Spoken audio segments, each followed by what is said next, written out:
नमस्कार। आज हम बात कर रहे हैं एक दिलचस्प किताब की, शेरवाटर द्वीप, आशा और रहस्य। ये कहानी हमें ले जाती है एक बिल्कुल अलग थलग एक वीरान द्वीप पर, जहां मौसम बदल रहा है और मुश्किलें बढ़ती जा रही हैं। हाँ, बिल्कुल। हमारे पास इस किताब के कुछ अंश हैं और कुछ रिव्यूज भी हैं, तो देखते हैं कि इस कहानी में ऐसा क्या है जो इसे खास बनाता है। कौन है इसके किरदार और ये किन बड़े सवालों को उठाती है। तो चलिए इस द्वीप की कहानी में थोड़ा उतरते हैं। ये जगह आपने कहा मैक्वेरी द्वीप जैसी है, शेरवाटर द्वीप। यहाँ डोमिनिक सॉल्ट अपने 3 बच्चों के साथ रहते हैं और उनका काम है वो संयुक्त राष्ट्र के लिए एक बेहद जरूरी बीज भंडार की हिफाजत करना। सही।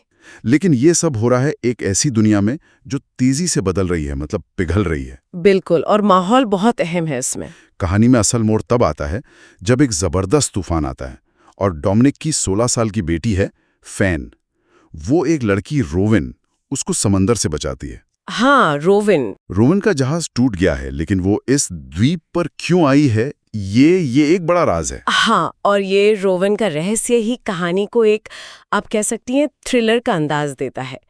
किरदारों की बात करें तो हर कोई अपनी उलझनों से जूझ रहा है। डोमिनिक, जो अपनी पत्नी क्लेयर की मौत के बाद अकेले बच्चों को संभाल रहे हैं, वो अपनी जिम्मेदारी और यादों के बीच फंसे हुए हैं। और उनके बच्चे, फैन का जिक्र तो हुआ, जो रोविन को बचाती है। बिल्कुल, फैन जिसे सील मछलियों से एक खास लगाव सा है। फिर है उसका भाई रैफ, एक टीनेजर। वो थोड़ा दिल टूटने के गम से उभरने के लिए बॉक्सिंग का सहारा ले रहा है। अच्छा। और सबसे छोटा 9 साल का ऑर्ली, उसे पेड़ पौधों और बीज बचाने का एक अनोखा जुनून है। एक तरह से वो परिवार का नैतिक कंपास है, भविष्य की तरफ देखने वाला। 9 साल का बच्चा और बीज बचाने का जुनून, ये दिलचस्प है। और रोवन, उसका क्या, वो क्यों आई है? रावण तो पूरी तरह रहस्य में लिपटी हुई है। एक टूटा हुआ रेडियो मिलता है, एक ताज़ा खुदी कब्र। उसके इरादे क्या हैं, ये धीरे धीरे खुलता है। और ख़ास बात यह है कि कहानी 5 अलग-अलग किरदारों की नज़र से कही गई है। 5 नजरिए, वाह। हाँ, हर किसी की आवाज़ अलग है, पर सब आपस में जुड़े हुए हैं। ये किरदार तो वाकई मुश्किल हालात में जी रहे हैं। और ये हालात, मेरा मतलब है द्वीप का माहौल और बदलता मौसम, क्या ये सिर्फ बैकग्राउंड है या कहानी का अहम हिस्सा है? नहीं, ये सिर्फ बैकग्राउंड बिल्कुल नहीं है।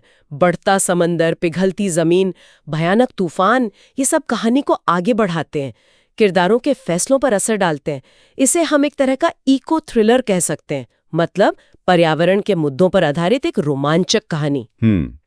ये माहौल खुद एक किरदार बन जाता है। हाँ, इको थ्रिलर। और किरदारों के अंदर भी तो तूफान चल रहे होंगे, नुकसान, दुख। बिल्कुल, दुख और नुकसान कहानी का एक बहुत बड़ा हिस्सा है। हर किरदार ने कुछ खोया है, घर, कोई अपना, या शायद भविष्य की उम्मीद। लेकिन इसी के साथ कहानी मुश्किलों में टिके रहने और उम्मीद की भी बात करती है। अच्छा, किस तरह से? चाहे वो ऑर्ली का बीजों को बचाने का जुनून हो, या फिर किरदारों का एक दूसरे से फिर से जुड़ना, वो भावनात्मक रिश्ते। हाँ, और आपने पालन पोषण और भरोसे के तनाव की भी बात की थी शुरू में, खासकर डोमिनिक और रोवन के बदलते रिश्तों में। और वो रहस्य वाली बात। हाँ, द्वीप का अकेलापन, उसका वो वीरान माहौल और दबे हुए राज, ये सब मिलकर कहानी को थोड़ा गॉथिक रंग देते हैं, एक डरावना सा रहस्यमयी माहौल बनाते हैं। अच्छा, और लेखिका की भाषा, लिखने का स्टाइल कैसा है? सुनने में आया है कि वो काफी काव्यात्मक है। हाँ, भाषा बहुत सुंदर है, वाकई।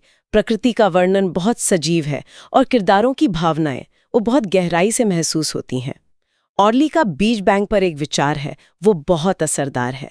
बैंक्शिया इंतजार करेगा, केवल राख को ही बैंक्शिया अपना बीज देगा। गहरा मतलब है इसका। हाँ, ये पंक्तियां भविष्य की उम्मीद और तबाही के बाद पनपने वाली जिंदगी की तरफ इशारा करती हैं। तो कुल मिलाकर इस किताब की सबसे बड़ी खूबी क्या लगती है आपको? क्या चीजें इसे खास बनाती हैं? मेरे हिसाब से इसकी सबसे बड़ी ताकत है माहौल का चित्रण, वो एटमॉस्फेयर। पढ़ते हुए ऐसा लगता है मानो हम खुद उस ठंडी हवा, उस तूफान के बीच खड़े हैं। किरदारों की गहराई और उनकी भावनाओं का उतार चढ़ाव भी कहानी को बांधे रखता है। कहानी धीरे धीरे खुलती है, लेकिन इसमें सस्पेंस और मोड़ बनाए रखती है लेखिका। लेकिन क्या इसमें कुछ ऐसा भी है जो शायद हर किसी को पसंद ना आए? मैंने कुछ रिव्यूज में धीमी गति का जिक्र देखा था। हाँ, ये मुमकिन है। कुछ लोगों को कहानी बीच बीच में थोड़ी धीमी लग सकती है, खासकर जहां वो बीज बचाने की तकनीकी बातों का जिक्र आता है। और शायद डोमिनिक और रॉबिन के बीच जो रिश्ता बनता है वो कुछ लोगों को थोड़ा अचानक या कम विश्वसनीय लगे, कह सकते हैं। और वो काव्यात्मक भाषा, क्या वो कभी ज्यादा लगती है, बहुत ज्यादा सजी हुई? हो सकता है, खासकर जब बच्चों के नजरिए से कहानी बताई जा रही हो तो कुछ लोगों को भाषा थोड़ी जरूरत से ज्यादा सजी हुई लग सकती है, पर ये मतलब काफी हद तक निजी पसंद की बात है। सही कहा। तो फिर ये किताब किन पाठकों के लिए है, किन्हें पढ़नी चाहिए? देखिए, ये उन लोगों के लिए बेहतरीन है जिन्हें पर्यावरण के मुद्दों पर आधारित थोड़ी भावनात्मक रूप से गहरी और किरदारों पर टिकी कहानियां पसंद हैं और जिनमें रहस्य और रोमांच का पुट भी हो। जैसा कि आपने कहा, वॉशिंगटन पोस्ट, किर्किज रिव्यूज जैसी जगहों से इसे अच्छी प्रतिक्रिया मिली है और एक रेडिट यूजर ने तो इसे साल की किताब तक कह दिया। बिल्कुल। ये सारी बातें सुनने के बाद एक सवाल जरूर उठता है जहन में। हाँ, कौन सा? यही कि भविष्य के लिए बीज बचाने जैसी एक बड़ी लड़ाई और वर्तमान में इंसानी जज्बातों के जो निजी तूफान हैं, उनसे निपटने के बीच संतुलन आखिर कैसे बनता है? क्या एक को दूसरे के लिए कुर्बान करना पड़ता है? बहुत अच्छा सवाल है।